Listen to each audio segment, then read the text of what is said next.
What's up, guys? GameNut here, and welcome back to my NFL regular season predictions. Week number 8 of the season is what we are entering, but let's, of course, go ahead and see our scores from last week, week 7, to see how well we ended up doing.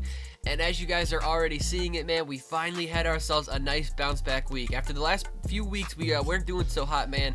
We finally bounced back here, man, and as you guys can see, 11-3 was our record from week 7, man. Hey, for a minute there, I guessed all the 1 o'clock games correctly. I was watching Red Zone. I was like, man, I might be able to go 100% this week and get them all right, but hey, I'll take 11-3 though. 10 plus is my goal every single week, and so 11-3, like I said, I'm pretty excited about that. And on the other hand side, we're going to be pulling away from Madden 21 once again a little bit, because they did absolutely terrible, man, only going 6-8 with their record.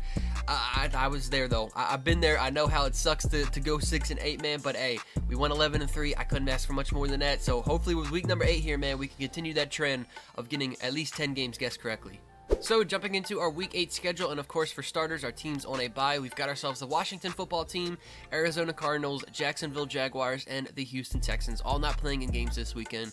And of course, as of the time of me recording this, like I always say, nothing else has been canceled or postponed to this point, so if anything does, you guys know, just ignore my predictions for those games. But anyways, jumping into now our Thursday night matchup of the week, we had ourselves a division battle down in the NFC South with the Atlanta Falcons taking on the Carolina Panthers.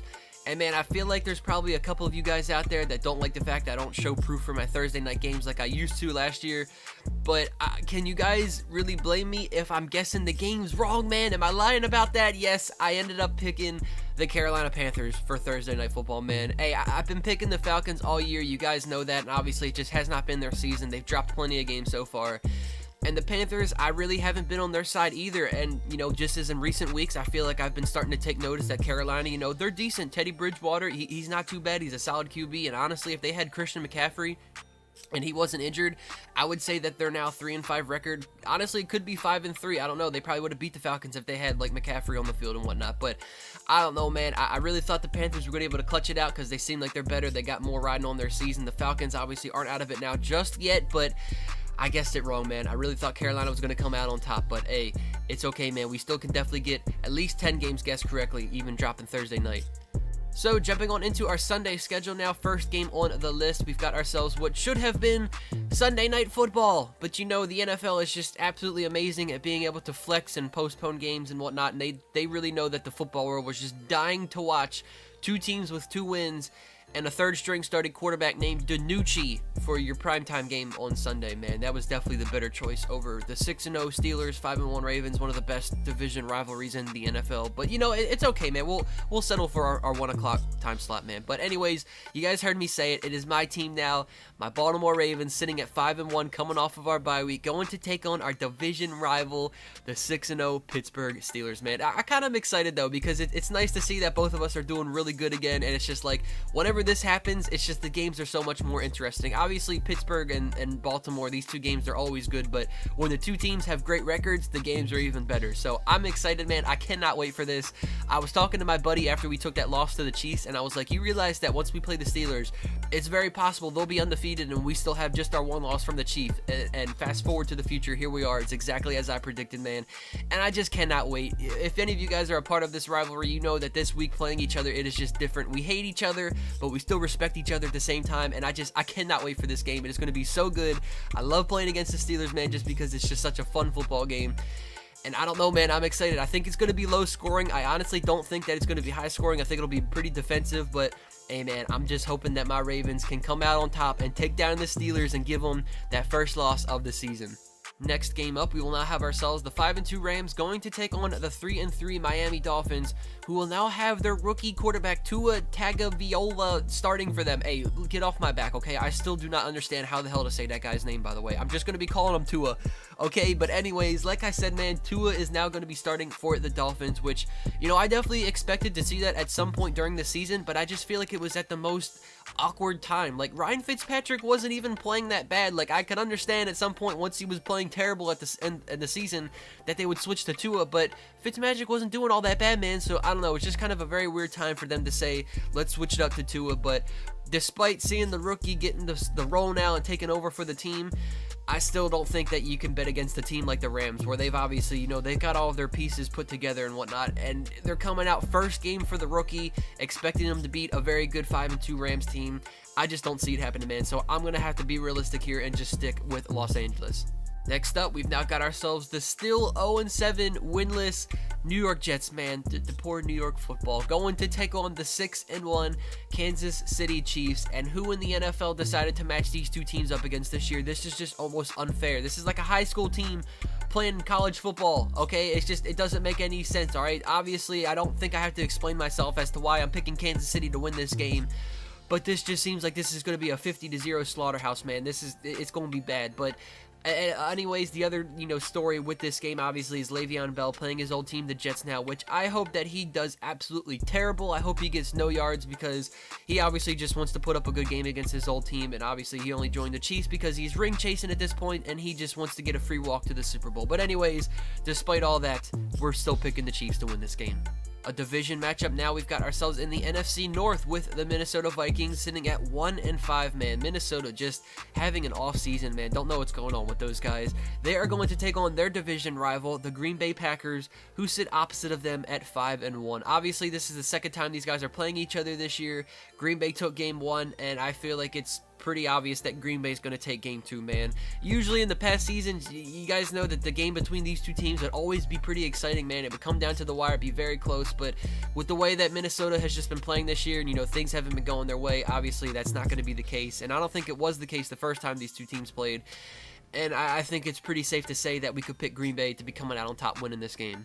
Honestly, I think this is going to be a pretty interesting matchup, man. I'm looking forward to seeing this one.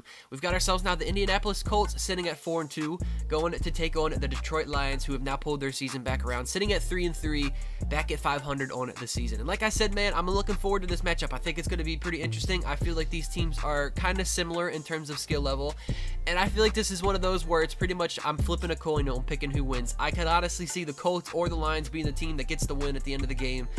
And I don't know, man, like I said, it's going to be good. Like the Colts, I just feel like they play to the level of their competition. Obviously, the defense is the better part of the team, but for instance, when they played the Bengals not too long ago, like they should have never been down 21 points to a team like that. It's just, I don't know. I feel like they should perform better than what they do. That's why I say I feel like they play to the level of their competition. And then we've got the Lions. Like they've been, you know, playing a little bit better. They've got that last-second win against the Falcons last week. That was a crazy ending of that game. And, you know, the comeback king, Matt Stafford, just continuing to do that as always. But I don't know, man. Like I said, I feel like the battle between these two teams is going to be pretty good, and I think I'm just going to have to roll with Detroit, man, because like I said, the Colts just seem to play down to their competition, and the Lions seem like they want it more. They've got that heart, even though they don't always come out on top. I feel like they want to get those wins a lot more than the Colts do. I don't know. I think I'm going to have to pick Detroit once again, man. I'm going to roll with the Lions. Man, I honestly think that this is going to be a pretty interesting matchup as well. We've now got ourselves the 3-3 Las Vegas Raiders going to take on the now 5-2 Cleveland Browns, who are also now freshly without receiver Odell Beckham after losing him for the season last week, man, which definitely sucks for them. But in terms of this matchup, man, honestly, I do think that either team is capable of being able to get the win, but I'm going to have to roll with the Raiders here, man. I think that that Las Vegas is going to be the team that comes out on top. Like I said, I definitely think Cleveland could end up getting the win, but I got to root against them, man. It's Cleveland. They're in my division. I want to see them lose some games. They're sitting at 5-2, which, you know, they're decent on their season. They could be in contention, but like I said, I do think that it's possible for them to get the win. But now without Odell Beckham and the Raiders, obviously they're still a decent team and they're fighting for something. I just feel like I've got to pick the Raiders to be able to win this game. Next up, we've now got ourselves the Tennessee Titans sitting at 5-1 and getting their first loss of the season last week to the Steelers. Hey, like I told you guys, man, they can't actually beat good football teams. They're a fake good team. Anyways, they are now going to take on the 5-1 Cincinnati Bengals. Despite what I just said, man, obviously we were picking the Titans to win this game. This should be a steamroll for the Tennessee Titans, honestly. The Bengals, their defense, as bad as it is, Derrick Henry's probably going to have over 200 yards rushing, okay? He's going to crush this team. Despite what I just said about the Titans, which I still do believe that they can't beat good football teams, they're obviously going to be able to easily beat the Bengals here this week. Another division matchup now in the AFC East. We've got ourselves the 2-4 New England Patriots. It's so not used to being able to say that record next to the Patriots name, man. It's kind of crazy. They are going to take on the Buffalo Bills, who now sit at 5-2 on their season. Honestly, man, I am not going to lie. There is a big part of me that wants to pick the Patriots, man. Okay, I want to go with the upset alert. Okay, I honestly think that New England, like I said, I feel like the upset's going to happen, man. They're going to come out and shock the Bills and come up with the win. I feel like it's going to happen, man, but in terms of my predictions, I got to stay realistic, and I am going to be picking Buffalo, okay? They've got more riding on their season. They're the better team at this point. But division games, obviously, you guys know they're always play tougher and whatnot. But, hey, man, you guys heard it here first. I honestly do think that the Patriots could come out on top, man, but I just feel like I have to pick the Bills. In AFC West matchup now, we've got ourselves the LA Chargers going to take on the Denver Broncos. Both of these guys are now sitting at 2-4 on the season. And honestly, I think I've got to stick with the LA team here, man. Going with the Chargers to win this game. I think they're the much better team, honestly. Justin Herbert, you guys know, he seems like he's a promising rookie, able to get that win over the Jags last week. And as for the Broncos, I don't think they're a terrible football team. It's just, it seems like they're unable to catch a break, man. They've got a lot of injuries to deal with. And it's one of those rough seasons for the Broncos, man. It's tough for them. But in terms of the matchup, you know, despite me saying it's always tougher play when it's a division game, which, you know, I think it's definitely possible to see this be a much closer game than what I think it is. But I feel like, as in terms of the matchup, I think the Chargers should be the team that gets the win. After an AFC West matchup, we've now got ourselves an NFC West matchup with the San Francisco 49ers sitting at 4-3, going to take on the Seattle Seahawks, now sitting at 5-1 on their season. And man, what a Monday night game last week that was, man, against the Cardinals and the Seahawks.